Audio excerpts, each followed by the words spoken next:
Kita menyadarkan diri kita, terlebih lagi yang berceramah, jangan kau hanya sampai menyampaikan ayat saja. Hai Abdul Samad, apakah kau yang bicara itu hatimu sudah hidup? Senantiasa merasakan diri, aku orang paling hina, aku orang paling kotor, ditempelkan kening ke lantai di tempat yang diinjak tapak kaki, mengatakan bahwa aku bukan siapa-siapa. Umur diberikan Allah 40, 60, 70. Berapa yang kupakai untuk menolong agama Allah? Berapa yang kupakai untuk mengingat Allah? Mata, tangan, telinga, kaki akan diminta tanggung jawab di hadapan Allah. Dulu dibangga-banggakan, dihormati, dimuliakan. Yang kami muliakan Al-Mukarram, Al-Ustadz. Tapi pada saat tiba masanya, yang kita bawa tak lain tak bukan innallaha la yanzuru ila ajsamikum. Allah tak menengok badan, fisik, bentuk tubuh, baju. Ini sampulnya saja. Wala ila suwarikum, Allah tak menengok rupa, wajah. Walakin yanzuru ila qulub. Hati kamu yang bersih itulah yang kau bawa menghadap Allah Subhanahu wa taala. Yauma la yanfa'u malun, harta tak berguna. Wala banun, anak tak bisa menolong. Harta tak berguna, anak tak mampu menolong. Illa man atallah, kecuali orang yang datang menghadap Allah biqalbin salim, dengan hati yang bersih, hati yang tulus, hati yang memercikkan cahaya iman, hati yang bersih dari hasad, busuk hati, sum'ah, riya, takabbur. Itulah yang menolong di hadapan Allah Subhanahu wa taala. Apa kata Imam Ali radhiyallahu an? An-nasu niyam. Semua manusia waktu hidup itu tidur. Bapak tidur, ibu tidur, saya tidur. Semua orang waktu hidup itu tidur.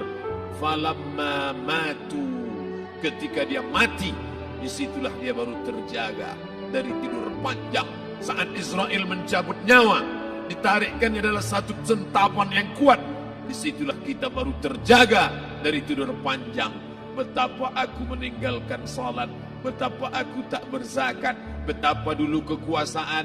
Aku lulus umur 30, pensiun 58, 28 tahun, apapun tak pernah kubuat untuk agama.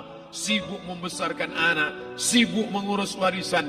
Anak pun tak ingat dengan kita, karena kita lupa menanamkan pendidikan agama di dalam otak kepalanya. Harta yang banyak tak sempat menolong agama Allah. Anak tunggal semata wayang tak sempat dididik agama. Istri meninggalkan dalam keadaan stres susah hatinya, karena dia tak diajarkan sabar menerima ridha ketetapan takdir Allah. Dan paling celaka, tak pernah anggota tubuh ini dipakai untuk berzikir, muhasabah, mengingat Allah. Tak pernah mata dipakai menengok Quran, kitab suci Allah. Tak pernah dipakai hati merenung sejenak. Apa yang akan kubawa mati menghadap Allah Subhanahu wa ta'ala. Abdul Samad dari dalam tanah naik ke atas tanah, ceramah, masuk balik ke dalam tanah. Yang kau bawa apa? Baju koko tinggal, peci tinggal, pakaian kehormatan tinggal. Yang kau bawa kain tidak berjahit, disobek, kerak. Itu yang akan menyampul kulitmu, yang selama ini kau dimandikan, dibersihkan oleh ibumu dulu 60 tahun yang lalu. Sampai masanya kau lupa kapan kau dimandikan dulu. Sekarang ruh melihat, disebut dia ruh, karena dia raha ya ruhu ruh, seperti aroma semerbak yang datang pergi hinggap. Ruh, sampai masanya dia datang masuk ke dalam jasad. Ruh, sampai masanya dia pergi meninggalkan jasad. Malam ini dimuliakan Al-Mukarram Haji Abdul Samad LCMA. Kenapa Abdul Samad ini dimuliakan? Karena ruh hinggap sejenak sebentar, sampai masanya besok pagi dia ruh keluar dari dalam tubuh ini. Anak yang katanya ayahku sayang, istri katanya kaulah abang, sampai masanya mereka tak lagi mau mendekat. Rumah itu saya yang buat, saya yang mengukurnya. Tapi begitu ruh sudah keluar dari badan, tidak satu pun semeter, sesenti, sejengkal, sehasta ada tempat di rumah itu untuk jenazah bernama jenazah Abdul Somad. Mana kawan, sahabat, andai tolan, anak menantu, teman sekantor, semuanya pergi meninggalkan. Yang tetap dibawa, kalau pernah kaki melangkah salat berjamaah di masjid, kalau pernah tangan mengusap kepala anak yatim, kalau pernah tangan mengucap subhanallah. Nanti di akhir tausiah kita akan berzikir, munajat, muhasabah diri, berdoa, mengenang apa yang akan kita bawa menghadap Allah Subhanahu wa taala. Datang malaikat membawa kain kafan dari cahaya, akan menyambut ruh yang mulia. Hadis riwayat Ahmad bin Ambal dalam kitab Al-Musnad, turun malaikat berlomba-lomba membawa kain putih dari cahaya, menunggu ruh akan keluar. Ruh menetes seperti embun di ujung daun. Daun tidak bergoyang, ranting tidak patah. Ruh menetes pelan turun ke dalam kain kafan, dibawa malaikat ke pintu langit. Tak sabar mereka menyambut. Inikah dia yang selama ini berjamaah? Berapa banyak yang masyhur terkenal di bumi, malaikat tak mengenal dia. Ini roh siapa? Tapi ini bukan LCMA, dia bukan ustaz, dia bukan ulama, tapi imannya dalam, kekuasaan dipakai menolong agama Allah. Ruhnya keluar di bawah, semua malaikat mengucapkan salam. Inilah orang yang selama ini kami tunggu-tunggu, catatannya sudah lama. Setiap pagi petang, malaikat subuh membawa catatan namanya, malaikat malam membawa catatan namanya. Kami merindukannya. Begitu orang-orang yang masyhur di langit, tapi tak dikenal makhluk bumi. Tapi ada sebaliknya, yang rohnya disentapkan, ditarik malaikat dengan begitu tarikan yang sangat kuat. Nabi bertanya saat Isra Mi'raj kepada mereka yang sudah mati ribuan tahun yang lalu, apa yang kalian rasakan? Yang satu mengatakan seperti tebasan pedang di tempat yang sama beratus kali. Yang satu mengatakan seperti kambing yang dikuliti hidup-hidup. Yang satu mengatakan seperti mata kail pancing ditarik dari kulit yang basah. Maka kita berdoa setiap selesai salat, Allahumma hawwin alaina, ringankan kami ya Allah, fi sakaratil maut, di saat sakaratul maut yang amat sangat menyakitkan itu, di saat malam pertama di tempat yang gelap, di tempat yang tak pernah diimpikan oleh orang, tapi kita tetap melewati dan merasakannya. Perlahan-lahan cacing tanah, ular-ulat kalajengking akan menggerogoti kulit yang selama ini dimandikan, selama ini dipakaikan sampo yang mahal, selama ini dioleskan pelembab yang lembut. Tapi ternyata sebelum roh keluar jasad, setelah keluar, dia hanya akan menjadi santapan cacing tanah, hancur berkeping hari demi hari.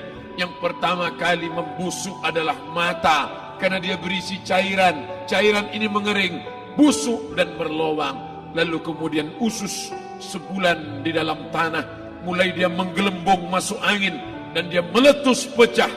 Cacing-cacing tanah mulai datang menggerogoti, memakan. Habis, siap tak siap, suka tak suka, kau akan didatangkan. Apa yang akan ditanya oleh Allah? Perbuatanmu, amalmu. Faman ya'mal mithqala dzarratin khairan yarah. Sebesar biji sawi, sebesar ujung rambut, kau aniaya orang, kau makan titik puluh keringatnya.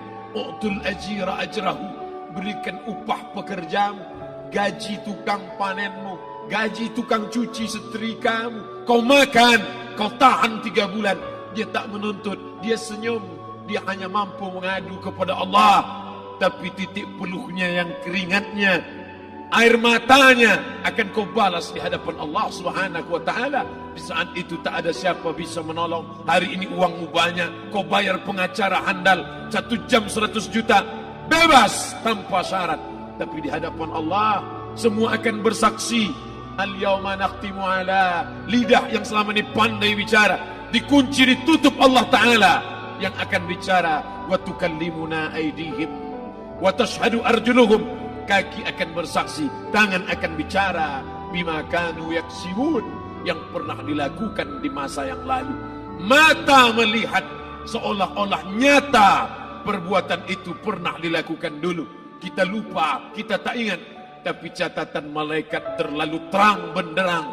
Wa in kullun lamma jami'un ladaina muhdarun. Catatan dibaca sampai-sampai orang itu tak percaya.